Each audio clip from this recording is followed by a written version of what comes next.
What's up guys, Sagi here and welcome to another Tech Gear Talk.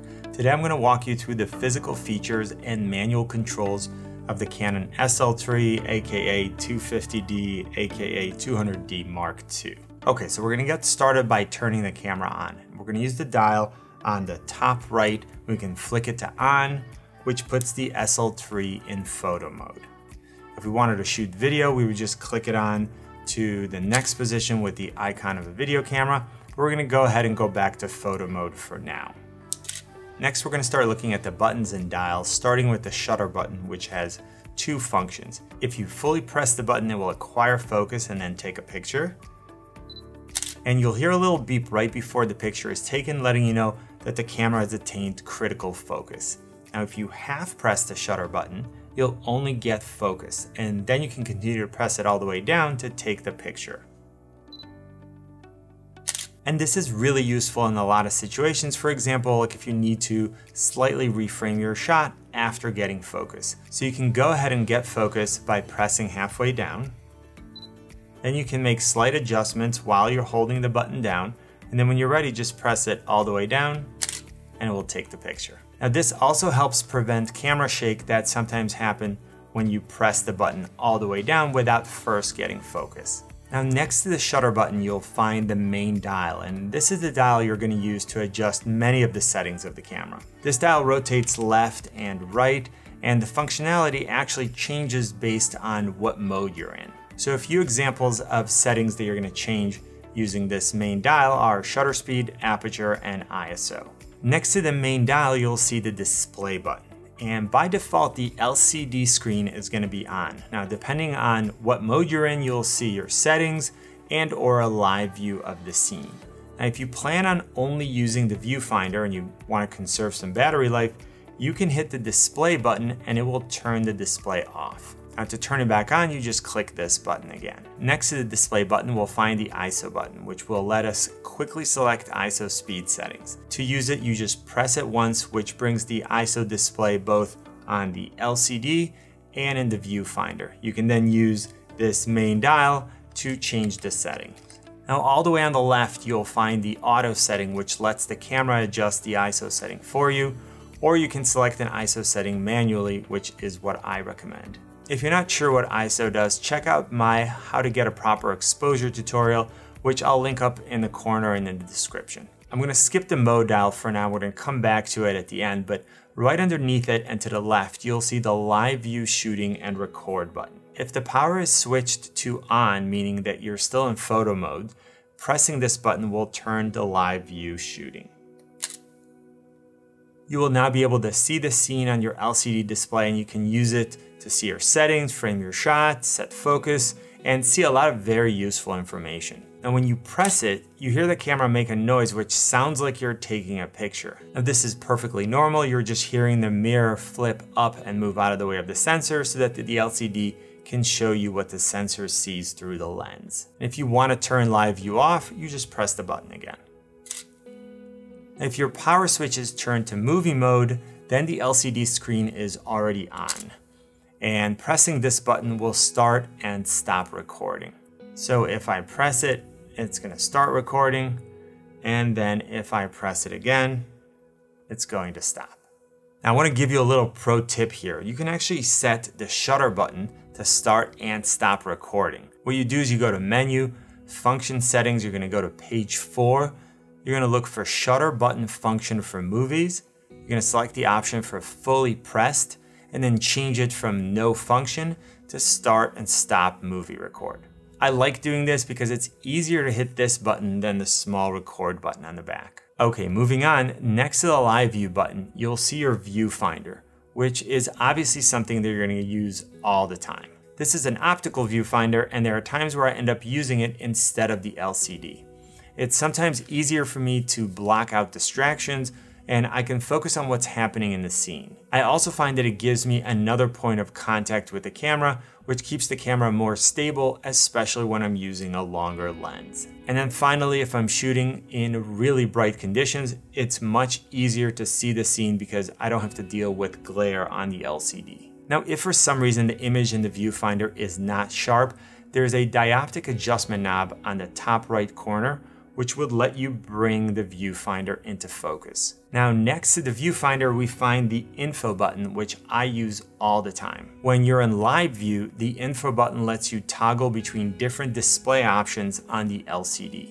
So you might want a clean display that only shows you focus zone and lets you cleanly frame your shot. If you press the info button once, you'll get some more of the settings to show up on the screen. You press it one more time and you'll get all the settings, and one last time to add a histogram, which can really help with your exposure. Now, another press will get you all the way back to the clean display with only the focus zone or spot. Now, moving on all the way on the left, we'll find the menu button, which again, you'll use all the time. Pressing this button brings up the camera settings where you can change or reset all of the functions of the camera. You can navigate the menu using the touchscreen LCD or the cross keys and set buttons that are on the bottom right of the camera. Now, I'll do another tutorial about the menu settings of the SL3, so if you're interested, hit the subscribe and notification buttons. Next, I want to talk about the aperture and exposure compensation button. By default, when you're shooting images or video in manual mode, the main dial controls shutter speed. And you'll see these orange indicators on the outside of the shutter speed setting, letting you know that if you use this dial, that's what you're going to be changing.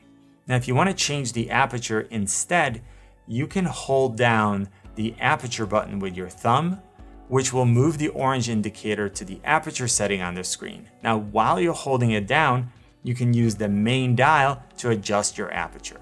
Now, as far as exposure compensation goes, that's a little bit of an advanced topic, but if you're not shooting in manual mode and you want to override the camera's exposure settings, you can hold this button down and then either overexpose or underexpose your shot. And this is mostly used in situations that might trick the camera's metering system, or when you might need to expose for a specific subject, even though the rest of the image might be over or underexposed. If you want to know more about this, please let me know in the comments section and I can do a follow-up tutorial. We talked a little bit about the cross keys and the set quick control buttons when we were using the menu, but these are also very useful with general camera operation. If you're shooting stills and you're using the viewfinder, you can click on the Q or set button, which will engage the quick control feature. And this lets you change settings like exposure compensation, single, continuous, and self-timer options, focusing positions and methods of focusing. And you can do all of that without having to go into the main menu. And you can see which quick control option is activated when an orange indicator appears on the LCD. And you can use the touchscreen or the cross keys to navigate and adjust settings. When you're in live view mode, the Q or set button does the same thing as the Q on the touchscreen. It will bring up all of the complete control options and you can make even more changes. Things like white balance, picture style, autofocus mode, aspect ratio, and image size, and then other things like frame rates for video. And this is how I change most of the settings most of the time. I don't usually go into the menu. Now, below the cross keys and on the left, we have a playback button, which lets you go through all the images and videos on the SD card. You can use the left and right cross keys to navigate through files, or you can use the touchscreen by swiping left and right. Now, when you're looking at your images or video, you can click the info button to get more information about the photo. That way, if you took a photo that you really liked and you want to see what settings you were using, you're able to easily do that. Now, one last thing is that a third press on the info button will even show you a histogram. Now, the last button on the bottom right has a trash icon on it, and it's used to permanently delete files from the memory card. Now, if you took a picture or a video clip that you just don't want, you can hit this button and confirm that you want to delete it, and it's gone. Now, personally, I'm pretty careful with this, and I don't usually delete any files until after I move them to my computer because I never know what I might end up wanting to use. Now, the last two buttons I'm going to tell you about are on the top right of the SL3, and they each serve multiple functions. The top button is used to zoom in when you're using the LCD.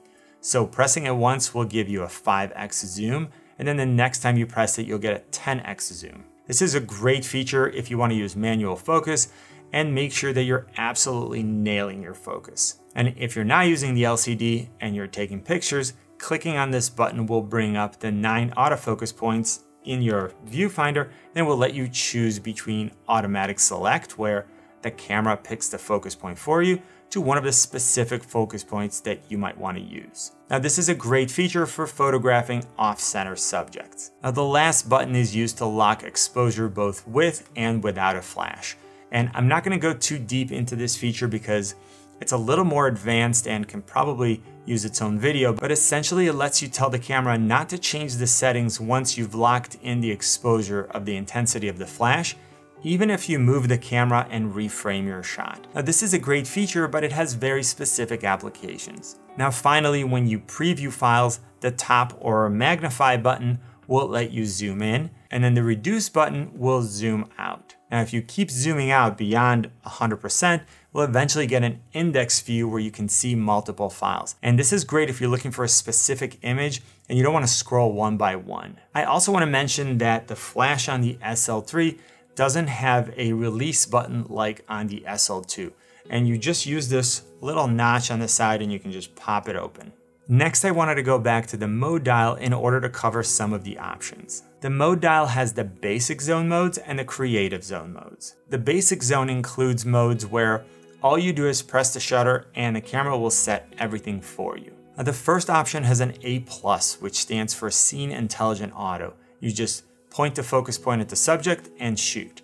Now the camera doesn't know exactly what you're shooting, but it will do its best to get the settings right. If you want a little more control but still don't want to mess around with settings, you can choose the special scene mode on the mode dial. Now this will let you choose between portrait, smooth skin, group photo, landscape, sports, kids, close-up, food, candlelight, night portrait, handheld night scene, and HDR backlight control. What's great here is that we're giving the camera more information than in the intelligent auto mode, and it's able to use this information to make proper adjustments to your aperture and shutter speed to get a more desirable result. So for example, if you select portrait, it will try to give you a more blurred background by using a wide aperture. If you select sports, it will shorten the shutter speed so that you can freeze the action. Now the last mode in the basic zone is creative filters. And this lets you automatically apply a filter to your image. So you can choose from grainy black and white, a soft focus, fisheye effect, water painting, toy camera effect, miniature effect, and various HDR options. Now, as you learn more about your camera and how to use it, you may choose to go to the creative zone, which kind of sounds like a theme park. Now, the first option here is P, which is Program Auto Exposure. This automatically sets the shutter speed and aperture for you. Unlike Intelligent Auto, you'll still have control over ISO and exposure compensation, so you have a little more control. Again, if you want to learn more about exposure, check out that tutorial that I talked about. It's in the description. The next option is TV for shutter priority. And this option lets you select a shutter speed and it will automatically adjust the aperture for you. Just a little bit of trivia, if you're curious why it's called TV, the answer is that it stands for time value. Now the next mode is AV, or aperture priority, and this is essentially the same, but in this case you're selecting the aperture and you're letting the camera adjust the shutter speed automatically to give you a proper exposure. Now the last mode is M, which stands for manual, and use this once you're completely comfortable with getting a proper exposure. This is the ultimate mode where you control every aspect to get the exact results that you want. One of the things that I love about this camera is that you can grow with it. As your knowledge level increases, you can take more and more control. And at the same time, someone who just wants to let the camera do all the heavy lifting can still get great pictures. So if you have any additional questions, drop them in the comment section. I do my best to answer every comment that I get. I really hope this Canon SL3 tutorial was helpful. If it was, please let me know by leaving a comment and giving it a thumbs up, which really helps me out a lot. And if you haven't yet, join the community by hitting the subscribe and notification buttons. You can also find me on Instagram, Twitter, and Facebook at Tech Gear Talk. And you know what I always say, buy it nice or buy it twice. Good luck and see you soon.